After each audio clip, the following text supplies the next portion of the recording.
Hello and welcome to this talk about Intel's ray tracing architecture. My name is Holger and I work within Intel's graphics research organization. So quickly, just some legal disclaimer. I'm sure you will have time to read this later on offline, so I'm just keep this on for a very short time and then skip to the agenda. So the agenda for today is I'll give you an overview of Intel's ray tracing hardware architecture. Specifically, we'll talk about why our architecture has been built with divergent ray tracing workloads in mind and what that means. We'll talk about DirectX shader or DirectX ray tracing shader execution on Arc. We'll talk about ray queries and how they work on Arc. And then we'll talk about acceleration structures or bounding volume hierarchies and how to best drive them on our architecture. And then finally, we'll probably have some time for questions and answers. All right, so let's take a look at our ray tracing architecture. So first of all, the thing I want to emphasize is that Arc actually features a really full-on and complete fixed function hardware ray tracing pipeline. So pretty much everything is hardware accelerated. This starts with BVH traversal, a bounding volume hierarchy traversal. And the way this works is that basically when you have rays traversing the bounding volume hierarchy, and the rays hit some bottom level acceleration structure of some instance that sits in the hierarchy, then basically the ray needs to be transformed to the local coordinate system of that bottom level acceleration structure. And that's all done by the hardware. It automatically transforms the ray to that local coordinate system and forwards the ray to the bottom level acceleration structure. Our hardware actually supports up to 8 nesting levels, so that's a lot more than what typical these real-time ray tracing APIs need to support at the moment. And the reason and the good thing with this, additional support is that we can do things like traversal shaders, which is a potential future DirectX ray tracing feature. And that actually essentially allows you from a special shader stage to forward the ray to a bottom level acceleration structure. So that's something that we will be exposing in Vulkan at some point in the future. So at the leaf level of the bounding volume hierarchy, the hardware also does ray versus box and ray versus triangle intersections. We'll talk about this in more detail a bit later. And it also supports all types of culling in hardware. So instance masking and ray flag culling all works in hardware without any need for shader intervention. All right, so one way to think about the traversal pipeline is to think about it as an independent scalar pipeline. So basically, the traversal hardware deals with each ray in isolation and independently. So there is no need to actually worry about things like SIMD lanes taking different traversal paths in the bounding volume hierarchy and creating divergence there. So that's not necessary to think about these things on Arc. The thing is that all shader work, like ray tracing, hit shaders, and other shaders execute concurrently on the vector engines. So the vector engines executed the XR shaders actually on Alchemist, our first Arc GPU, in SIMD8 mode. And the same thing is actually true for compute shaders that run ray queries on Arc. They also run in SIMD8 mode on Alchemist. So Arc was designed with a focus on asynchronous ray tracing, specifically for DXR 1.0. And it has been designed for a future with divergent ray tracing workloads. So things like path tracing, where you have lots of bounces where rays bounce around the scene and need to execute lots of divergent material shaders, for example. And the way we accelerate this is that the hardware sorts for coherent shader execution and data access. And we'll explain the details a bit later, but in the end, this works. We have a hardware unit that does a bucketed hit shader dispatch directly from hardware. Synchronous ray tracing mode is what we use for DXR 1.1. So DXR 1.1 exposes ray queries, so it's a slightly different programming paradigm to DXR 1.0. But in the end, ray queries have threads that issue rays to the traversal hardware, and then basically the threads need to wait until the ray traversal hardware comes back with a result. And in this case, the program is actually responsible for extracting SIMD and data coherency within a compute wave. All right, so why did we focus on divergent ray tracing workloads? So let's talk about why ray tracing workloads are divergent in the first place, or where they are divergent. So the most common issues that you see with coherency and SIMD issues in ray tracing in the first place come from BVH traversal, right? So let's say you use your vector engines to do traversal, then that can lead to divergent code paths. So basically where one ray in a lane goes down one path in BVH, and another lane with another ray goes down another path. So you have like different code path and potentially different or divergent data access. So that's something that is not, can basically throw a wrench into your performance. The thing is now that traversal units like we have on Arc do a good thing here. They keep divergent code paths away from the vector engines, right? So the vector engines never see the divergence in the traversal as such. And the traversal units also to some degree keep the divergent data access away from the memory access pattern from the vector engines, at least in that basically the traversal units have their own caches, and that means that they don't basically thrash the caches of the vector engines necessarily. So with that in mind, basically with the fact that Arc has a traversal unit, let's just assume now for now that traversal is a solved problem. And let's look at other problems we still face with ray tracing. Okay, so so let's look at divergent ray traversal duration steps for rays. So let's say you have a assumed GPU with 4 lanes, and you see each lane shooting a ray into a BVH structure here. And you can see that basically the question is like, how long does it take the traversal to come back with a hit? So for lane 0, that's reasonably quick, right? For lane 1, that's a bit longer. And you can see that lane 2 takes the longest, right? And the problem is that basically whilst you're waiting for the traversal to come back with the result, the other lanes or even the hit shading on the other lanes can't progress because all of the lanes run in lockstep. So basically all your SIMD lanes get locked by the longest ray, and that obviously limits your performance. So that's one issue you face, even with traversal hardware. So how much of a problem is this in reality? So in order to answer this, we've actually taken a capture from a DXR game, and we first of all looked at a ray tracing effect that uses camera arrays, so basically the primary rays. And on the left-hand side here, you can see that basically a certain percent, like you can see how many percent of the rays take how many traversal steps. And on the right-hand side, what you see here is that with an increasing SIMD wave size, the probability of lanes waiting for long rays increase significantly, right? So basically, at 32 lanes in the wave, you have on average have to wait a lot longer for a long ray to come back, and all your SIMD lanes are blocked. So that's for camera arrays. So what about other effects? So we've also looked into AO rays also from a DXR game.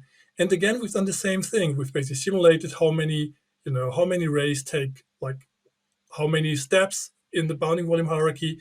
And again, we see that the average highest number of traversal steps goes up if you increase SIMD wave size. That's just interesting. And as you know, many GPUs have pretty wide SIMD lanes, SIMD waves. So that is a real problem for modern GPUs. So we've also looked into another effect, another ray tracing effect many games use, and it's actually ambient occlusion, or AO. And we've looked at the AO rays from a DXR game. And we've basically looked at what percentage of rays takes how many steps in the traversal structure. And again, the result is similar to what we see for camera arrays, right? So the bigger the wave size or the SIMD size of your waves, the longer is the wait, or the higher the chance that basically some of the lanes need to wait for a long ray to come back, and thus you're sort of wasting performance. Right. So let's look at another issue. So as we've just talked about, like how the traversal steps can influence performance, but then there's another problem with SIMD lanes. Let's say all the rays have come back, but then each lane has hit a different hit shader. So let's say here in color code, like the green material has a different hit shader than, let's say, the purple material or the red material. But the problem is, if these have different hit shaders, then the SIMD architecture can't execute them efficiently. So it basically needs to execute first the green one, then the purple one, then the red one, then the yellow one. So that is not efficient. So that's another way to basically destroy performance. And the final one we are going to look at, the final problem with this, is that let's say all of the lanes hit something, and even if they run the same hit shaders, it is entirely possible that the hit shaders may have different or diverging input textures. So again, even if you're running the same shader, potentially they might be the shader lanes may be accessing different textures, and that again doesn't help performance because you're like thrashing your texture caches. All right, so how do you typically fight these problems, right? And typically you do this in software. So basically you, like in software, sort rays for more traversal coherency and therefore less SIMD latency. You sort things by, I don't know, length and origin plus direction, Morton code, whatever, right? And then you take your sorted rays, shoot them, and they are most likely have more coherent traversal, but obviously not always, right?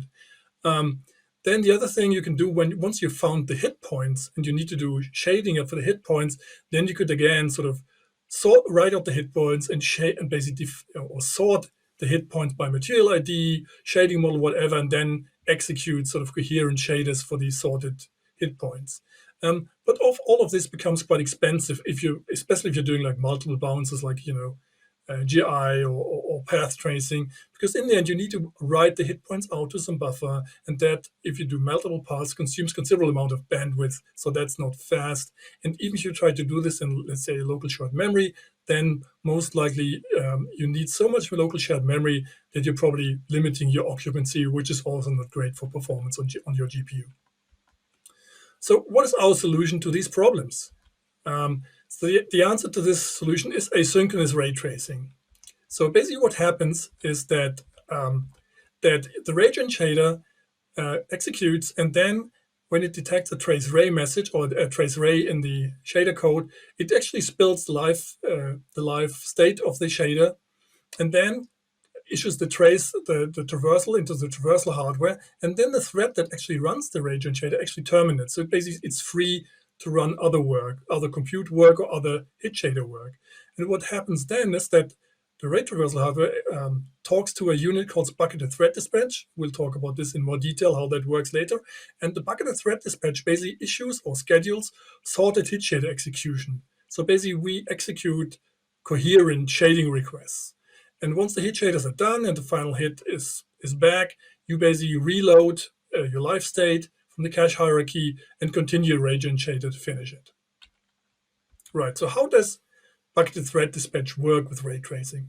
So on the left-hand side, you can see a bunch of rays that have already hit something, and they are color-coded. So everything that has the same color is essentially hitting the same shader binding record entry in the shader binding table. So that means, right, all the light blue guys, we issue them in one SIMD wave, so they're running, all the lanes are running the same shader code because the shader code is defined by the shader record, and they're also using the same local root signature, which is also defined by the shader record. So by doing this bucketing, we are able to coherently execute hit shaders, like any hit shaders or closest hit shaders, that share the same shader code and share the same local bindings. Right, so again, how does this change things?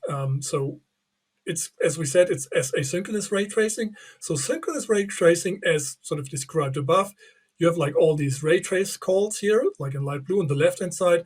And as said, some of the lanes are basically getting a stall and need to wait for the longest ray to come back before they can actually run the hit shader. And as you can see on the right-hand side, this is what happens on ARC GPUs. You got the ray tracing thing collecting shader records or shader executions. As soon as rays come back, it bundles them and executes them, and that actually frees the GPU to actually even run, let's say, asynchronous compute in the same time frame as perhaps other shaders waiting for the longest ray to come back. So that actually gives us a benefit here. Okay, so and actually the bucketed thread dispatch is not just limited to hit shader executions. As you probably know, DXR also has the concept of callable shaders. And here you have, let's say, divergent threads, or basically threads with divergent SIMD lanes. And each SIMD lane may want to call a different callable shader. So what we do again, in the same way we do it for hit shaders and rays, we just basically pick up the callable shaders. We have hardware bucketing, sorting them by shader record again. We're executing coherent waves of callable shaders. And that has obviously the same effect, right? If you If you need to execute a different shader on each lane, you're serializing execution. So what we do helps performance in many cases. So now you may ask, does this really work, right? In theory, it all looks great. Does it work? All right, so what we've done is we've created an application that has a test scene with lots of alpha-tested foliage. So you can see there's lots of grass blades here and lots of leaf clusters and the leaves. All of these are alpha-tested. And we've written the application in a way that basically can distribute or set a different hit group or any hit shader for like a small patch of grass or a small bunch of leaves. So we can basically start the application with just one NH shader for all of the alpha tested geometry, or 2 or 4 NH shaders, or 8 NH shaders, and so on. And we're going up to 128 different NH shaders here, and they're distributed across the scene sort of randomly, right? And what we show here, the graph basically shows you that with one NH shader, like the dark blue one, dark blue blah on the left hand side on all the depicted GPUs, has like the maximum performance in all cards. So Alchemist has like 1.x performance. So that's like relative performance. It's not absolute performance, right? So it runs at its best, at its highest speed at one shader. And that's same is true for competitor 1, and the same is true for competitor 2. Now, if you increase the number of energies, so let's say 4, which is like the next bar, you can see there's a drop of performance on Alchemist, also on competitor 1, but on competitor 2, there's already quite a big drop, right? And you can increase the number of energy shaders, as said, to in steps of powers of 2 to 128. You can see that basically at some point all competitors drop quite significantly, right? If the hit shader count gets higher, whereas Alchemist sort of still gets a hit, but it sort of gracefully deals with the number of NH shaders. And this actually shows us that what we've designed works, right? So there's a clear advantage with divergent shading workloads on Alchemist. Okay, let's now talk about how Arc executes DXR shaders, and also talk about some performance guidelines. So to some degree, we've talked about this already, right? So we have, from the app point of view, what you see is you have the Raytracing shader doing some things, then there's the trace ray, and then you do more things when the rays come back. As you already know, on Arc, what happens is you do the things, you spill the state, you have ray tracing traversal, you have bucketed thread dispatch kicking in to do sorted hit shader executions asynchronously, and then later on you finish the Raytracing shader, right? So it's different from what the app thinks really happens. So now let's talk about some shader execution guidelines. So basically, what can you do to make your shaders run fast on Arc GPUs? The first thing is probably a general good practice on all GPUs is just to minimize the NH shader and intersection shader invocations, because just don't use them if you don't need them, because that interrupts the traversal hardware and basically, changes performance for the worse. So one thing we specifically can do well on Arc is to deal with secondary rays. Let's say you trace a primary ray from the camera, and then you need to find out if that pixels and shadows. You're tracing a secondary ray from that hit point to, let's say, the next light source you find, right? And that trace ray, actually, we prefer you to put that into the closest hit shader at the very end of the closest hit shader as much as possible, because that basically creates a tail recursive chain of calls, and that's helps us to minimize the spills to the cache hierarchy we talked about. So in the end, as sort of hinted to before, also our array payload lives in the cache hierarchy. So if you can help it, don't initialize payloads if you don't need to. Only touch and modify payloads if absolutely necessary in your shaders. And also keep the payload small. Don't store what you can recompute. That actually also is good advice on all GPUs in the end.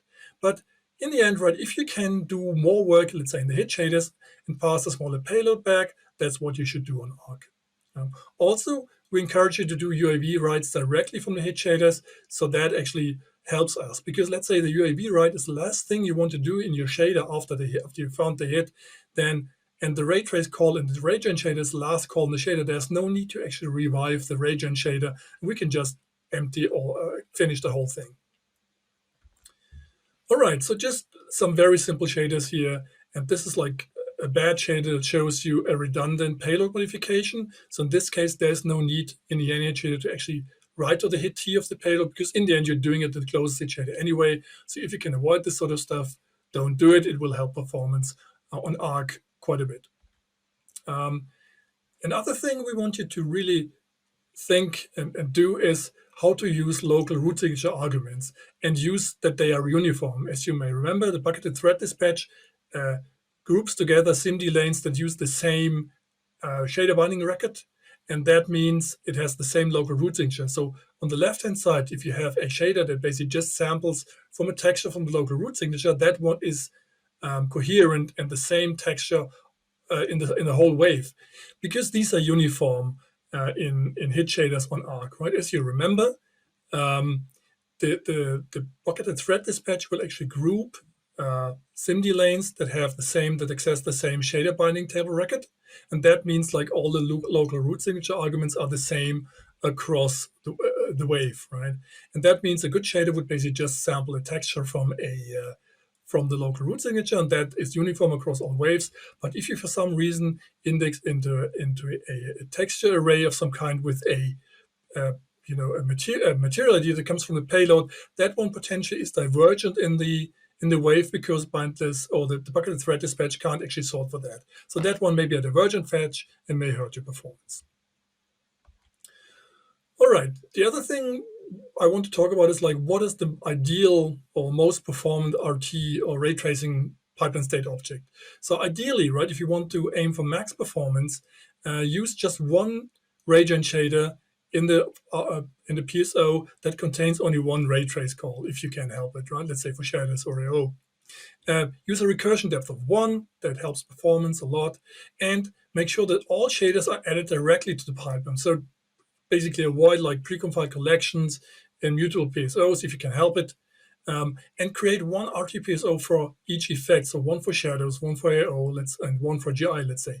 And if you do that, right, if you keep to that limits, sometimes our shader compiler can do some magic here. So it can do some interprocedural optimization. So if it knows that basically the raygen shader, right, after the hit or after the trace ray is simple enough, it may actually hoist that code into the closest hit shader or the miss shader to do the right thing here. That actually avoids basically reviving the raygen shader. So that can actually help performance. So if the RT-PSO is too complex, then the compiler may not be able to work this out. All right, so now let's talk about ray queries or DXR 1.1 and why we think their disadvantages are bigger than their advantages. So things you've probably heard from other people, other IHVs about other platforms. So many people say ray queries are just as good as ray tracing PSOs, and that is just basically ignoring questions with respect to ease of implementation, right? I mean, a ray query it makes it hard to implement shading code just in a hit shader. You basically need to deal with this in your either an Uber shader or some other harder to implement way.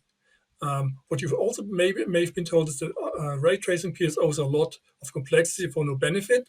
That may be true for some other platforms, but our GPUs, as we've discussed before, can actually sort divergent shading results or requests, as you've seen, right?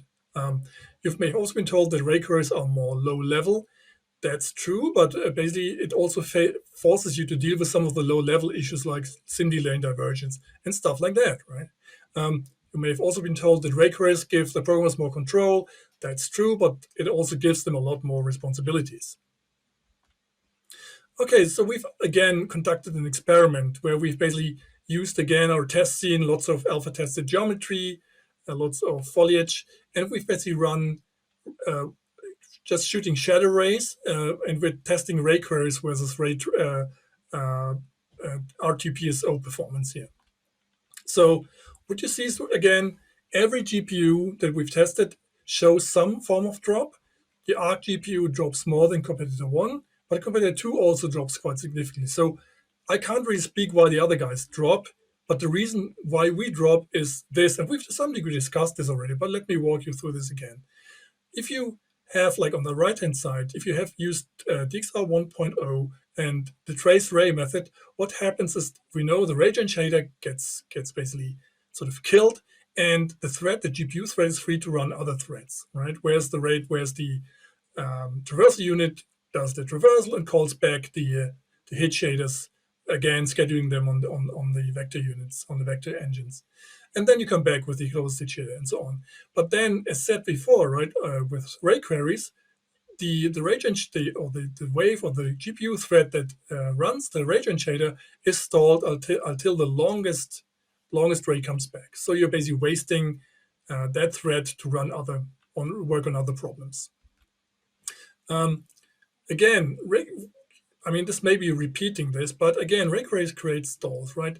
We've seen this initially because ray queries basically force you to force all the lanes in the SIMD group to wait for the longest ray to come back. And even if you sort things, that doesn't always help. So in the end, ray queries just force all lanes to wait for the longest ray to come back, and that wastes performance. It's exactly why we've created a bucketed thread dispatch. Okay, also, as discussed to some degree before, ray queries prevent shader repacking, right? So basically, with ray queries, there are the stalls, and you can't do anything with the thread. Otherwise, the threads may be running other hit shaders or even some async compute work whilst the other things, while some other threads sit around waiting for the longest ray to come back. All right, so let's talk about some performance tips here. The thing to realize that Arc is not running a 32 wide wave for ray queries.